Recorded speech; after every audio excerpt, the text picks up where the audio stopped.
India Legal presents Courts Roundup.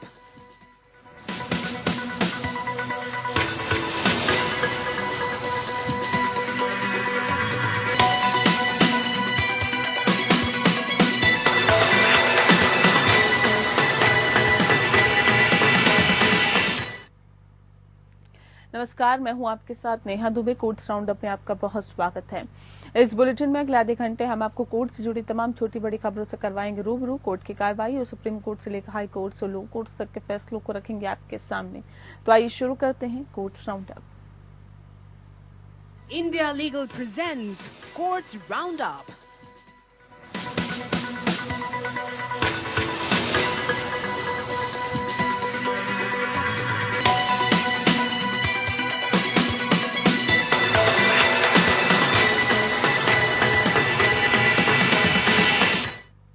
Supreme court ने राजस्थान के अधिकारियों के खिलाफ दायर अवमानना याचिका पर नोटिस जारी किया है। आरोप लगाया गया है कि नवंबर 2023 के कोर्ट के निर्देशों के बावजूद राज्य में खासतौर पर उदयपुर में वायु और ध्वनि प्रदूषण से निपटने के लिए कदम नहीं उठाए गए।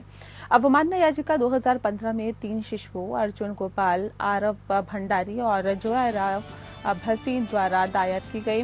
जनहित याचिका में दायर की गई जिनकी उम्र 6 महीने से 14 महीने के बीच है, इन शिशुओं ने अपने कानूनी अभिभावकों के माध्यम से राष्ट्रीय राजधानी यानी कि दिल्ली में घातक प्रदूषण स्तर को कम करने के लिए तत्काल उपाय करने की प्रार्थना की थी। जनहित याचिका में अन्य बातों के अलावा त्योहारों के दौरान पटाखों, फुलझड़ियों और विस्फोटकों के इस्तेमाल पर पूर्ण प्रतिबंध लगाने की मांग की गई।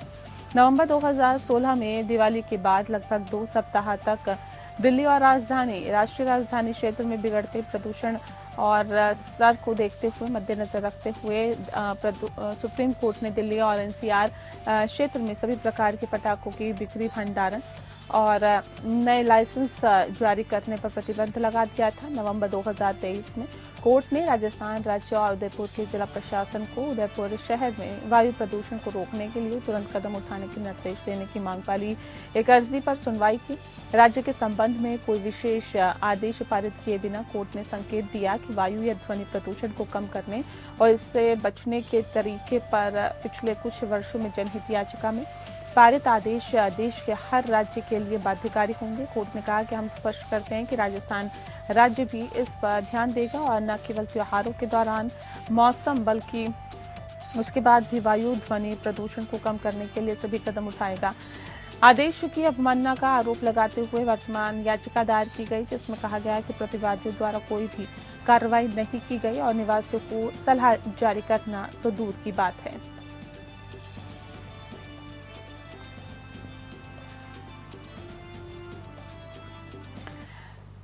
सुप्रीम कोर्ट ने पटना हाई कोर्ट के जमानत आदेशों को चुनौती देने वाली 2 विशेष अनुमति याचिकाओं को खारिज कर दिया है। बता दें, जिसने हाई कोर्ट द्वारा पारित आदेशों को रद्द किया और मामले को गुण दोष के आधार पर नए सिरे से सुनवाई के लिए हाई कोर्ट को वापस भेज दिया है। इससे पहले मौखिक रूप से टिप्पणी की गई कि बार बार हाई कोर्ट द्वारा बिना कारण बताए जमानत आदेश पारित होते देख SLP हाई कोर्ट द्वारा 11 और 19 सितंबर को आदेश जो है वो पारित किया गया। जमानत संबंधी ये आदेश था। बता दें आपको कि उसने जमानत की शर्तें लगाई थी और संबंधित आदेश पारित होने की तारीख से 5 और 6 महीने बाद जमानत बॉन्ड प्रस्तुत किया जाएगा।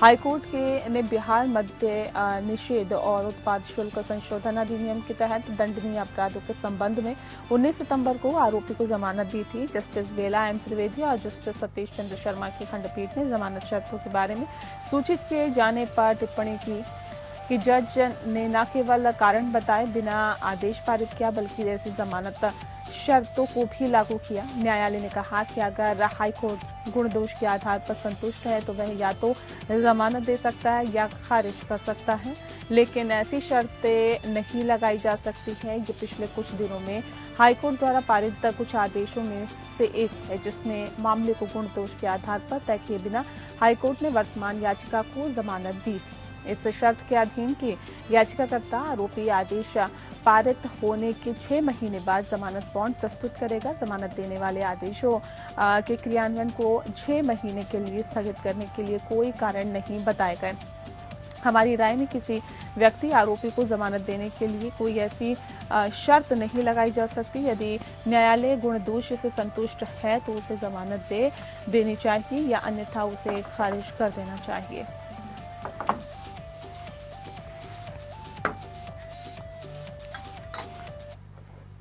सुप्रीम कोर्ट ने वादी द्वारा दायर आवेदन के तहत संपत्ति की चाबियां लेकर अचल संपत्ति पर कब्जा करने की पुलिस की कार्रवाई अस्वीकार की है। जस्टिस सीटी रवि कुमार और जस्टिस संदीप मेहता की खंडपीठ ने कहा कि हमारा मानना है कि अचल संपत्ति पर कब्जा करने की पुलिस की ये कार्रवाई पूरी तरह से अराजकता को दर्शाती है। किसी भी परिस्थिति में पुलिस को अचल संपत्ति के कब्जे में हस्तक्षेप करने की अनुमति नहीं दी जा सकती, क्योंकि ऐसी कार्रवाई कानून के किसी भी प्रावधान द्वारा स्वीकृत नहीं है। ऐसा करते हुए न्यायालय ने न्यायालयों द्वारा जमानत की कठोर शर्तें लगाने के बावजूद भी टिप्पणी की कि जो पक्षों के बीच चल रहे दीवानी विवादों को प्रभावित करती है। इस मामले में अपीलकर्ताओं आरोपियों पर शिकायतकर्ता के घर में आपराधिक अतिक्रमण करने और फिर शिकायतकर्ताओं के प्रवेश को बंद करने के लिए दीवार का निर्माण करने का आरोप लगाया गया था। हाईकोर्ट ने आरोपी को जमानत देते हुए शर्त रखी पुलिस आरोपी के खर्च पर दीवार गिराने का काम करेगी और साथ ही हाईकोर्ट ने पुलिस को निर्देश दिया कि वह तोड़फोड़ की कार्रवाई पूरी होने के बाद परिसर की चाबियां शिकायतकर्ताओं को सौंप दे। हाईकोर्ट द्वारा लगाई गई शर्तों को खारिज करते हुए कोर्ट ने कहा कि हाईकोर्ट ने सीआरपीसी की धारा 439 के तहत अपने अधिकार क्षेत्र का अतिक्रमण किया। जमानत देने से असंबंधित भारी और अनुचित शर्तें लगाकर यानी अपीलकर्ताओं आरोपियों के खर्च पर दीवार हटाने और विवादित संपत्ति का कब्जा शिकायतकर्ता को सौंपने का निर्देश अदालत ने लगातार इस बात पर जोर दिया कि शर्तें लगाने में अदालत का विवेक, न्याय प्रशासन और सुविधाजनक बनाने, आरोपी की उपस्थिति को सुरक्षित करने और जांच में बाधा डालने का न्याय में बाधा डालने के लिए स्वतंत्रता के दुरुपयोग को रोकने की आवश्यकता द्वारा निर्देशित होना चाहिए। अदालत ने कहा कि ऐसी शर्तें लगाना अस्वीकार्य होगा जो नागरिक अधिकारों से वंचित करने के समान हो। उपयुक्त को देखते हुए अदालत ने उपयुक्त को जमानत शर्तों को अलग रखते हुए अपील को अनुमति दी है।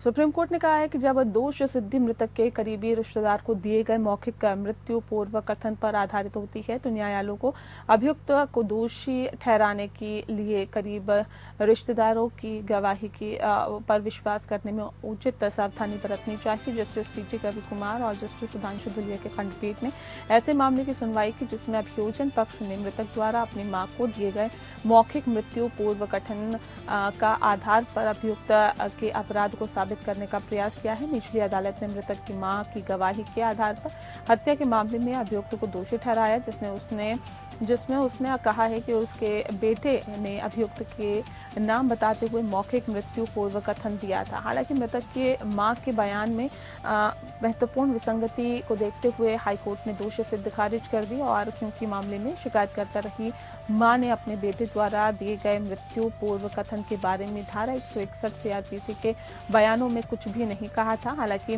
मुकदमे में चरण में उसने अदालत के समक्ष मृतक के द्वारा उसके समक्ष दिए गए मौखिक मृत्यु पूर्व कथन के बारे में गवाही दी।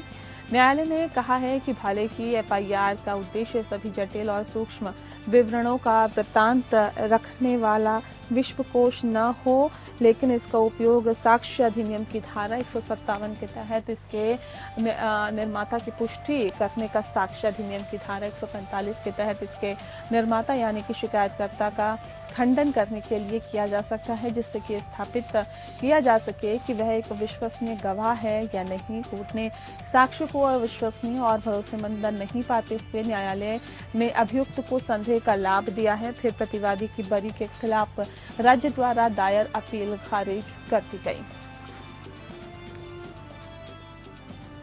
दिल्ली हाईकोर्ट द्वारा चुनाव के नतीजों की घोषणा पर लगाई गई रोक अभी आगे भी जारी रहेगी। दिल्ली हाईकोर्ट ने आज मामले पर सुनवाई के दौरान प्रत्याशियों को फटकार लगाते हुए कहा कि हम आपके प्रति अपना रुख नरम कर रहे हैं और ऐसे में क्योंकि आप सब छात्र हैं वरना हम एफआईआर का आदेश भी दे सकते थे। जबकि उम्मीदवारों द्वारा हाईकोर्ट में हलफनामा दाखिल कर कहा गया कि भविष्य में छात्र संघ चुनाव के दौरान दीवारों पर पोस्टर नहीं लगाएंगे और हाईकोर्ट छात्र संघ चुनाव में प्रत्याशी रहे कई प्रत्याशी हाईकोर्ट में पेश हुए, जिसमें से अध्यक्ष पद के उम्मीदवार ऋषभ चौधरी से हाईकोर्ट ने कहा कि आपने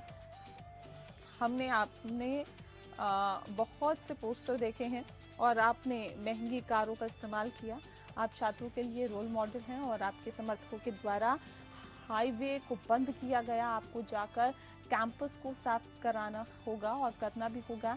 आप कैंपस लॉ सेंटर को पेंट करिए, वहां पर अभी भी गंदगी है, दीवार पर गोंद चिपकी हुई है। आप सभी ने पूरी यूनिवर्सिटी को गंदा कर दिया है। इसके अलावा दूसरे चुनाव प्रचार के दौरान हाईवे को बंद करने, सड़क पर ड्रिफ्टिंग करने और रोड एक्सीडेंट से जुड़े वीडियो और छात्र संघ चुनाव के उम्मीदवार ऋषभ चौधरी द्वारा एक प्रोफेसर से मारपीट करने का वीडियो भी कोर्ट में चलवाया। बता दें आपको कि इसके अलावा उम्मीदवारों द्वारा चुनाव प्रचार के दौरान ट्रैक्टर के इस्तेमाल का वीडियो भी हाईकोर्ट को दिखाया गया।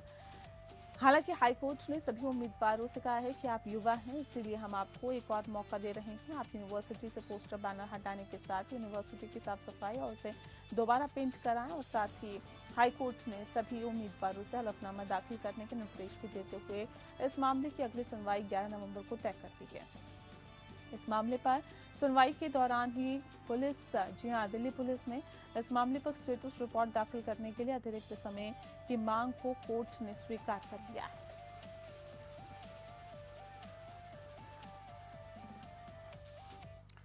मुंबई में आईटीएटी में इमेजिंग मार्केट्स लिमिटेड से जुड़े हुए मामले पर सुनवाई हुई है। ट्रिब्यूनल ने कहा है कि अपील का आधार संपत्ति का लेन देन पूंजीगत लाभ के रूप में योग्य नहीं होगा, क्योंकि पूंजीगत संपत्ति का कोई हस्तांतरण नहीं हुआ था। आय की गणना अन्य स्रोतों से आय के तहत की जाएगी। आईटीएटी में इंडिया लीगल की एसोसिएट फरहत नईम मौजूद थी। आइए उनसे समझेंगे कि सुनवाई के दौरान क्या कुछ हुआ।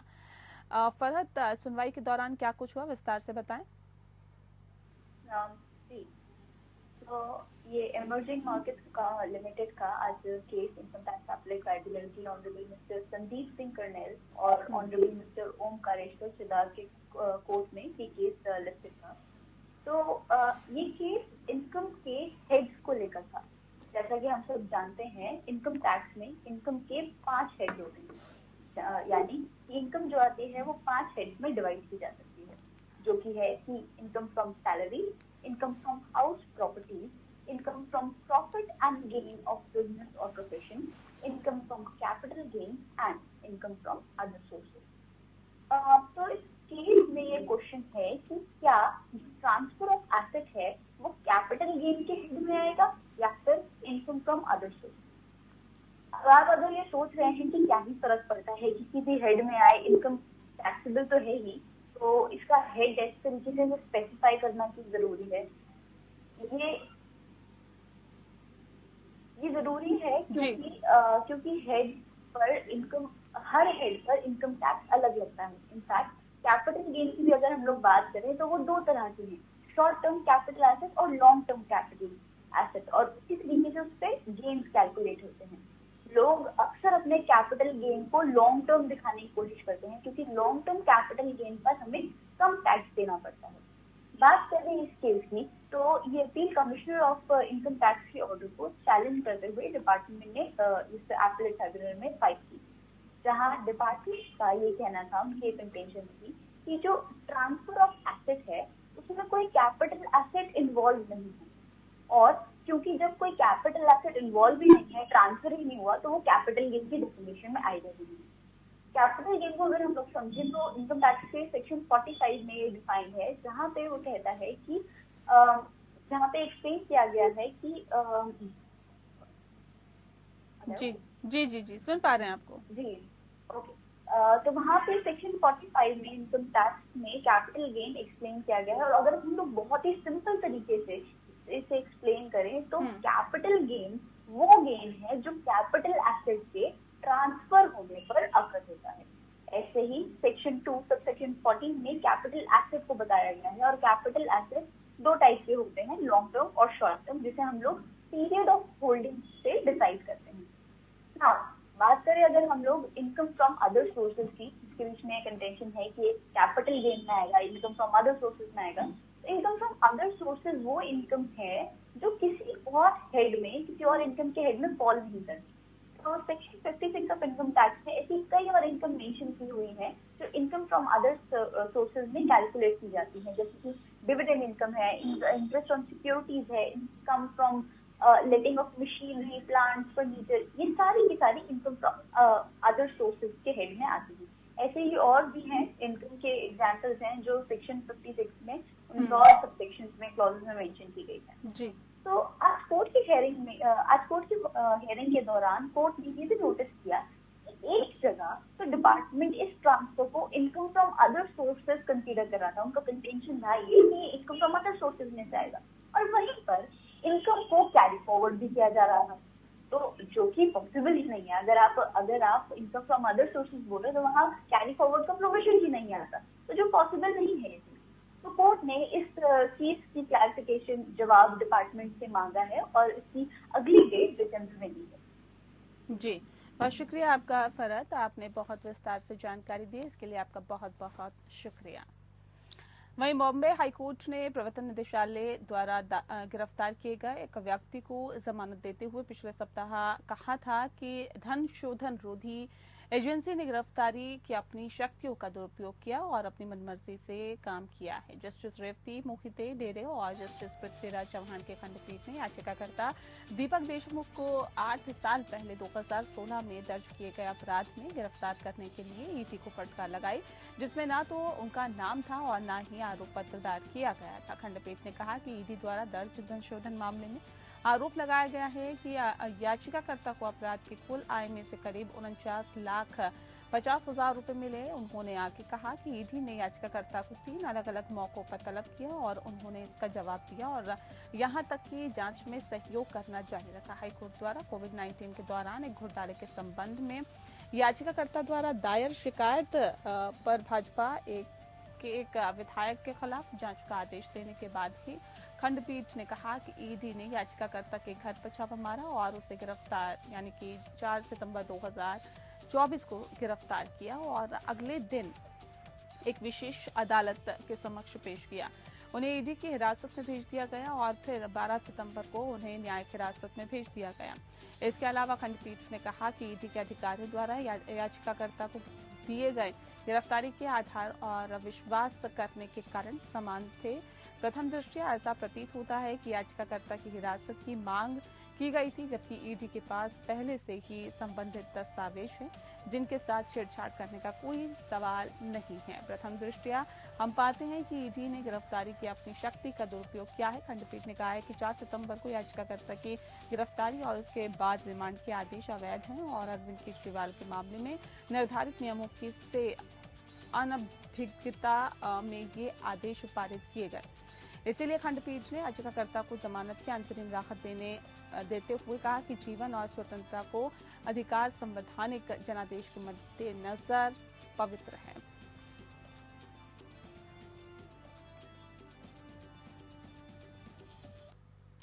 कर्नाटक हाईकोर्ट ने केंद्रीय मंत्री प्रहलाद जोशी के भाई और भतीजे को रिहा करने का निर्देश दिया है, जिन्हें 2.5 करोड़ रुपए के बदले हुए कुछ लोगों को चुनाव टिकट दिलाने का वादा करने के आरोप में धोखाधड़ी के मामले में गिरफ्तार किया गया था। जस्टिस एम नाग प्रसन्ना की एकल पीठ ने उनके खिलाफ शुरू की गई सभी आगे की कार्रवाई पर रोक लगाई है। पूर्व जेडीएस विधायक देवानंद चौहान की पत्नी सुनीता चौहान द्वारा दायर शिकायत पर जोशी, उनके बेटे और 2 अन्य लोगों को पुलिस ने गिरफ्तार किया और आरोप है कि आरोपी ने बीजापुर लोकसभा क्षेत्र के लिए उनके पति को भाजपा का टिकट दिलाने का वादा करके उनसे 2.5 करोड़ रुपए ठगे। अदालत ने अपने अंतरिम आदेश में कहा है कि याचिकाकर्ताओं ने शिकायतकर्ता सुनीता चौहान, पूर्व जेडीएस विधायक देवानंद चौहान की पत्नी को आश्वासन दिया वे आगामी संसदीय चुनाव में टिकट दिलाएंगे। इसके लिए उन्होंने 25 लाख रुपए लिए थे। चुनाव और उम्मीदवारों की घोषणा से पहले कथित लेन देन हुआ। शिकायतकर्ताओं ने आरोप लगाया कि आरोपी ने पैसे के बदले में उन्हें चुनाव टिकट दिलाने का वादा करने के लिए केंद्रीय मंत्री के पद का इस्तेमाल किया। आरोप लगाया गया कि उसने ऐसा व्यवहार किया जैसे केंद्रीय मंत्री ने उसे सहमति दी है, फिर वह सीट सुरक्षित कर लेगा। और अदालत ने कहा है कि शिकायत घटना के 6 महीने बाद दर्ज की गई है। याचिकाकर्ता के वकील ने पूरी राशि वापस करने का वचन दिया है और इसीलिए यह याचिकाकर्ता और प्रतिवादी के बीच पैसे का दावा है। कोर्ट ने कहा है कि ये अब अत्याचार अधिनियम के रंग में रंग गया है और शिकायत में कहा गया है कि याचिकाकर्ताओं के घर में गाली गलौज की घटना हुई जो कि घर की 4 दीवारी के भीतर है, ना तो सार्वजनिक स्थान है और ना ही सार्वजनिक दृश्य में है, जिससे ये अनुसूचित जाति और अनुसूचित जनजाति अत्याचार निवारण अधिनियम के तहत अपराध बनता है। इससे पहले याचिकाकर्ताओं ने बीएनएस की विभिन्न धाराओं के तहत उनके खिलाफ दर्ज मामला रद्द करने की मांग करते हुए हाईकोर्ट का दरवाजा खटखटाया।